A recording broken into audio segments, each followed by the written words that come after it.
The police have stopped a multi-million-dollar heist at a Western Union outlet in St. Andrew on Thursday.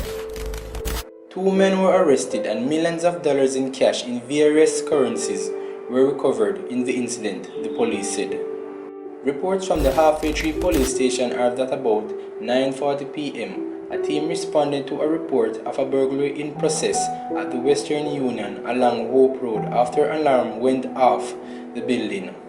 On arrival of the police, two men were found inside the ceiling with a bag containing over 1 million Jamaican dollars, 11,000 US dollars, 1,200 Canadian dollars. The men were taken into custody and the cash seized. It is believed that a third person escaped with an undetermined sum of money. The identity of the men are being withheld pending further investigations.